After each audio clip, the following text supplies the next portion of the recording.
Hello সবাইকে, শুভ সন্ধ্যা। তো দেখো মা মেয়ে রেডি মেলায় যাওয়ার জন্য। হোজেতে একটা মেলায় বসেছিল, আনন্দ মেলা, এখানেই যাবো আমরা। তো ফার্স্টে চলে গেলাম দোকানে, ওর দোকান থেকে আমরা তারপরে মেলায় যাব, কেন কি দোকানটা বন্ধ করেনি। তো দেখো দোকানটা রয় মোবাইল অ্যাসেসরি, নতুন বাজারে আমাদের দোকান। কেউ যদি ভিজিট করতে চাও আসতে পারো। দেখো আমরা মেলায় চলে এলাম। এই যে দেখো, ও তো একদম লাইটিং দেখে অনেক খুশি, খালি লাইটিংই দেখছে, ভাবছে এত সুন্দর এগুলো কী জ্বলছে। তারপরে দেখো মেলাতে যা যা বসে, অনেক ধরনের টয়েস, তারপরে কসমেটিক্স, সাজার জিনিস, খাওয়ার জিনিস, অনেক কিছুই বসে। তারপরে দেখো এদিকে অনেক ধরনের যা যা আসে, চরকি, তারপরে অনেক কিছু ঘোরার জন্য আসে। এদিকে বাচ্চাদের জন্য একটা ছোটো মোটো সুইমিং পুল ছিল, ওরা দেখো কি সুন্দর রাইড করছে।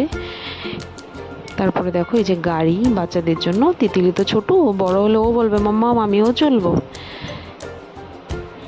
তারপরে আমাদের ঘোরাঘুরি শেষ, তো বললাম খিদা পেয়েছে, চলো কিছু একটা খেয়ে নিই। তো মোমো খেয়ে নিলাম, একটু মোমো খেয়ে নিলাম। ভালোই ছিল মোমোটা, এত একটা বাজে না। তো টাটা সবাইকে, আশা করছি নেক্সট ভিডিওতে দেখা হবে, সবাই ভালো থাকবে।